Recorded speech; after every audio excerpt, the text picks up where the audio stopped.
Buen día con todos. En esta oportunidad vamos a exponer acerca de las diferencias entre monografía, tesis y artículo. Nuestro grupo está conformado por Bautista Quispe Jacqueline, Caballero Mecedo Catherine, Lengo Sánchez Alejandro, quienes hablan Novoa Doña Geraldine, Garayara Hernández César y Romeo Céspedes Carolina. Vamos a empezar con la monografía. ¿Qué es una monografía? Pues una monografía es un tipo de documento expositivo o explicativo en el que se aborda un tema específico desde una o más perspectivas posibles. Consulta diversas fuentes y echa mano material de apoyo hasta agotar lo más posible al abordaje del tema en cuestión. El término proviene del griego mono, que es uno, y grafos, que es escritura, pues. Bueno, se trata de un texto muy usual en las academias y en diversos ámbitos laborales, dado que ofrecen un amplio nivel de investigación sin requerir por ello de un lenguaje técnico o especializado.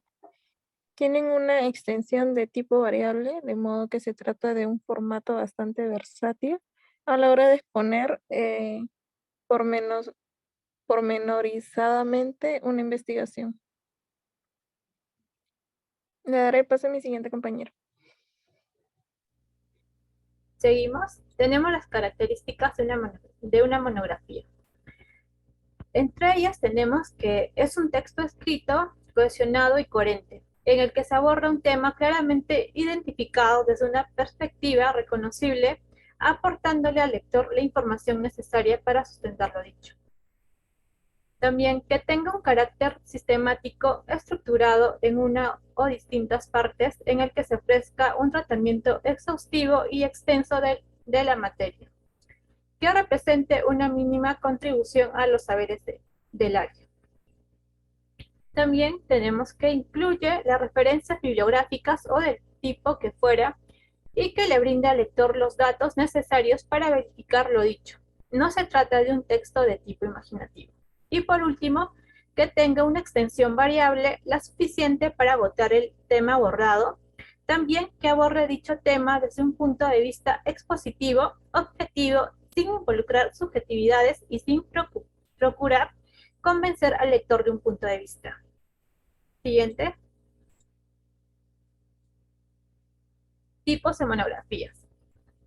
Tenemos tres tipos, que en el primer punto tenemos la monografía de compilación, que cuando aspira a reunir los principales textos y aportes existentes sobre un tema, sirviendo como síntesis o compilación de lo dicho por otros, aunque también añade una nueva información de mano propia. También tenemos la monografía de investigación, predominantes en las ciencias, que se centran en algún tipo de experimento o experiencia científica que requiera ser expuesta, justificada y puesta en contexto con su respectivo marco teórico y bibliografía previa en el tema.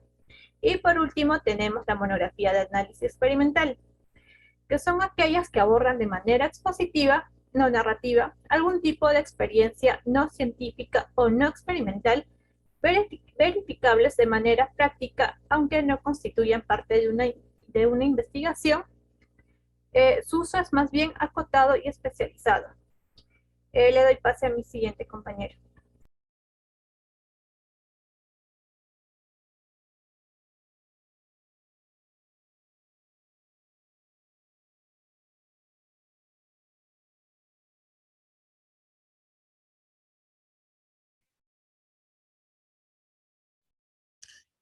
Continuando con el tema, vamos a ver las partes de la monografía.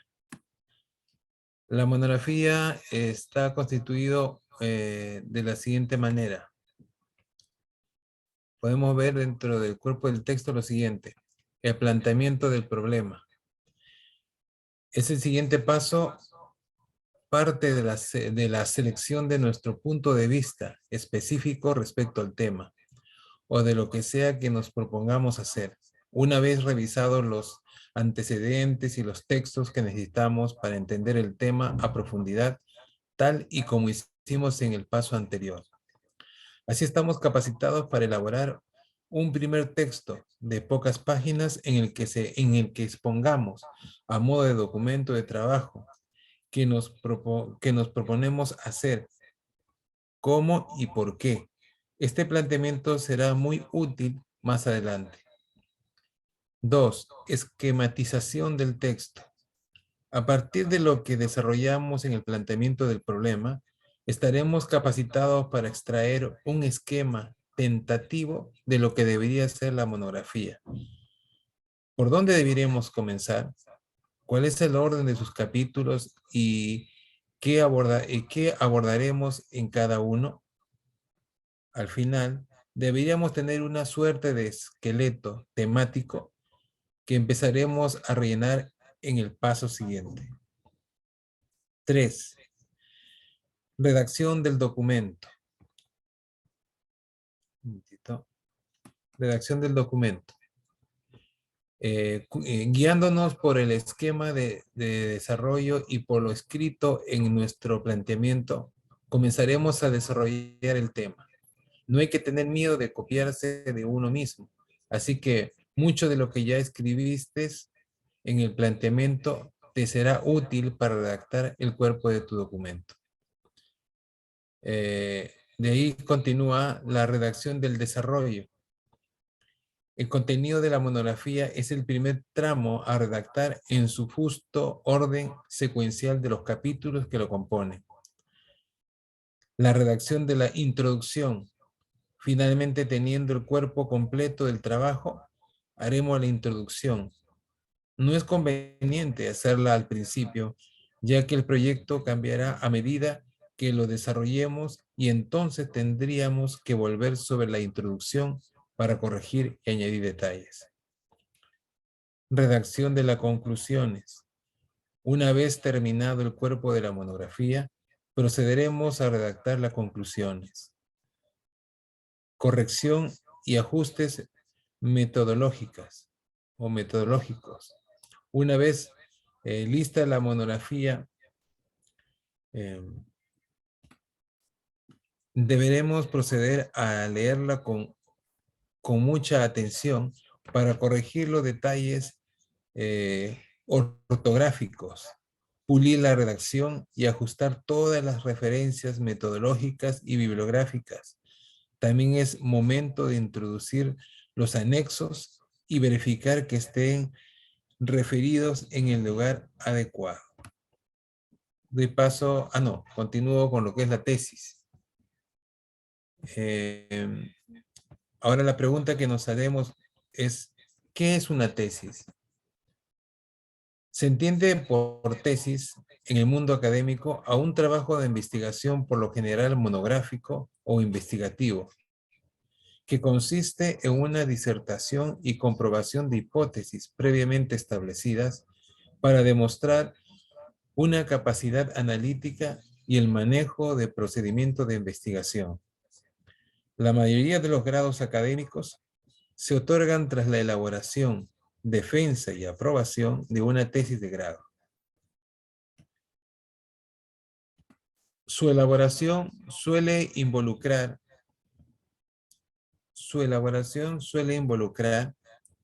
meses de trabajo investigativo en un área específica del saber, expuesto en un documento de alrededor de 100 a 150 páginas, donde se desarrolla el procedimiento y se muestran los resultados, echando mano a gráficas o material de apoyo si fuese necesario. Doy paso a mi siguiente compañera.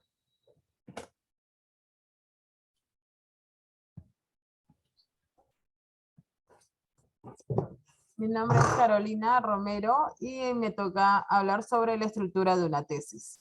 Si bien sus características varían de acuerdo al campo de investigación abordado, una tesis suele estar estructurada por la siguiente manera.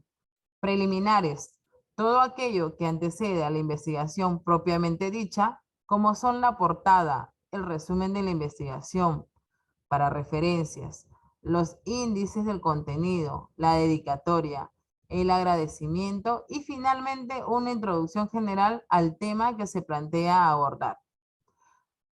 Antecedentes. Una explicación contextual respecto al estado de la materia al momento de iniciar el trabajo de investigación. atendiendo a lo dicho por autores previos y resultados de investigaciones previas. Metodología empleada, donde se explican qué datos y fuentes se usaron, cuáles métodos de investigación o de experimentación dependiendo del campo y cuál es el marco teórico o hipótesis central de la investigación. Resultados. Aquí se presentan los resultados propios del autor, con sus respectivos análisis, para saber qué significan, qué dicen y una discusión que conduzca eventualmente a las conclusiones. Conclusiones y limitaciones, donde se explican los aportes de la investigación al campo del saber específico y las advertencias para futuros investigadores. Referencias bibliográficas.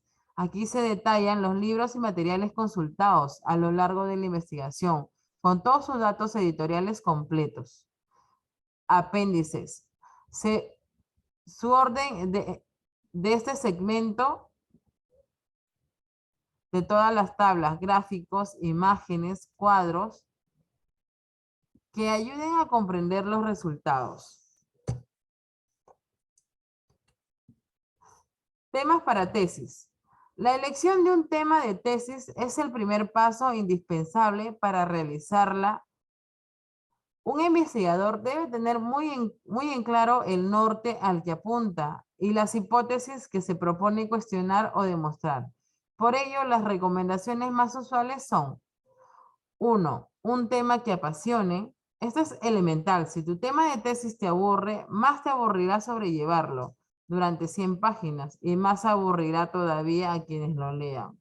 La pasión y el compromiso son indispensables a la hora de hacer una tesis. 2. Acotar bien el tema. Delimitar qué es lo que se va a estudiar. Es vital, los temas pueden ser muy amplios y diversos, y las generalidades no sirven para pisar sobre firme.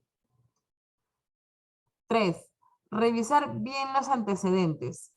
Puede ser que una investigación previa ya haya hecho lo que te propones, pero distinto, o que te brinde un enfoque novedoso del tema, o que te demuestre que no es realmente lo que quieres. Lo primero es ver qué hay al respecto.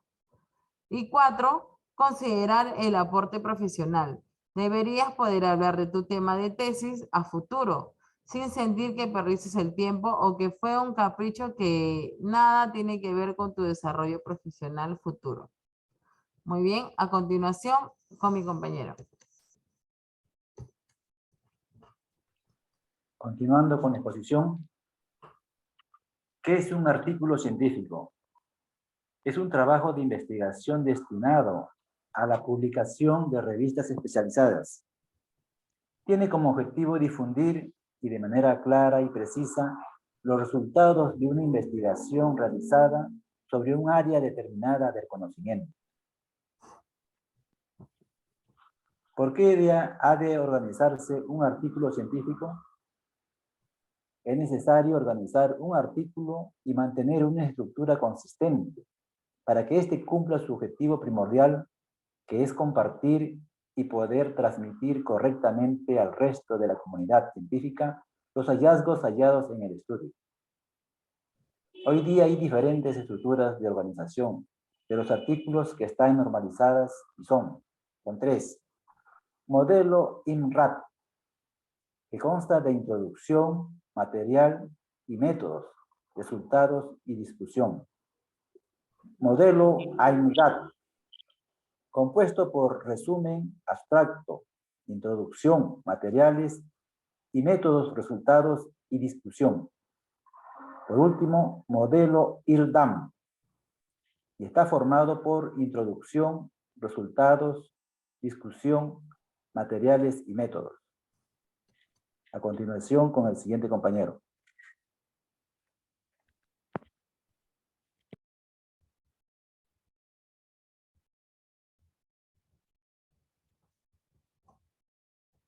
Bueno, las partes y elementos del artículo vendría a ser 8. El primero es el título. Hay que hacer mucho hincapié en la correcta redacción de este, puesto que el lector debe comprender perfectamente lo que se trata en el artículo, solamente con su lectura. Debe ser muy claro, debe ser breve y también conciso, indispensable que sea traducido a un segundo idioma, normalmente inglés, debe resultar atractivo y captar la atención del lector. Y nunca debe incorporar siglas ni abreviaciones. Segundo, sería autoría. Es muy importante ceñirse a la normativa de la revista en la que se pretende publicar, ya que muchas veces establecen número de máximo de autores. Por ello, es recomendable que utilice el código ORCI, que es, ya que cada investigador tiene su código para así no equivocar o no haya confusiones entre personas que tengan con el mismo nombre o similar. Tercero, sería resumen y palabras claves. En el resumen debe disponerse las principales ideas extraídas de las diferentes partes del artículo. Debe aparecer de forma sintética y ceñido al mínimo o máximo de palabras que se debe permitir en la revista a publicar. Normalmente la extensión es de 150 a 300 palabras. Se debe incluir entre 4 a 6 palabras clave que sinteticen el contenido del estudio. Por ello es necesario evitar palabras vacías como preposiciones o artículos. Y ambos elementos han de traducirse a un segundo idioma que sería inglés. El cuarto punto vendría a ser la introducción. Este apartado ha de responder a la cuestión. ¿Cuál es el problema? Partiendo de lo que más genérico a lo más específico. Se debe relacionar el artículo con el contexto científico, hacer una discusión de hipótesis relacionadas como trabajos previos, tesis o resultados o tesis no resueltas. Antes de cerrar el apartado, se debe incluir objetivo o hipótesis planteadas. Quinto, sería materiales y métodos. Incluye las fases que se han desarrollado para resolver el problema. Por lo tanto, responder a la pregunta cómo se estudia el problema. Explica cómo se ha diseñado el estudio desarrollado como controlado aleatoriamente, ensayos clínicos, etc. Indicar también la población y el lugar donde se han hecho la investigación, como vendría a ser el hospital, centro de enseñanza o la ciudad. Y por último, incorporar las técnicas desarrolladas, como se han analizado los datos. Sexto, sería resultado. Se va a responder las preguntas qué hallazgos se han encontrado. En primer lugar, sería que hay que indicar y presentar los datos y resultados que van a exponerse. Ha de estar en total consonancia con el objetivo planteado y dar respuesta al mismo. Es interesante siempre que los haya incluido tablas o dinámicas, también cuadros y gráficos que describan los resultados y hay que evitar la redundancia.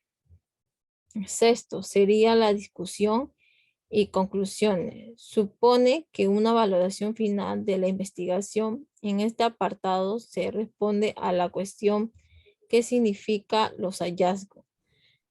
Se interpreta los resultados obtenidos y se relacionan con los hallazgos que había antes de desarrollar el estudio. En este apartado, si que hay un juicio subjetivo, estos datos evidencian que a partir de ellos se consta que, etcétera, sería. Es interesante incluir una síntesis de estudio, evidenciándola con los datos obtenidos a modo de conclusión. Y por último sería reconocimiento, mencionar a aquellas personas que han colaborado en el estudio. Por ejemplo, se puede incluir al centro de donde permitieron obtener los datos para el estudio, las personas que leyeron el manuscrito antes de enviar a revisión o a quien lo financió. Y 9 sería referencia bibliográfica, ya que es dispensable dar soporte al estudio con citas bibliográficas que irán en el apartado final de bibliografía. Referencia de acuerdo a la normativa estipulada por la revista, ya sea Vancouver, APA o MLA, entre otros. Siguiente, por favor.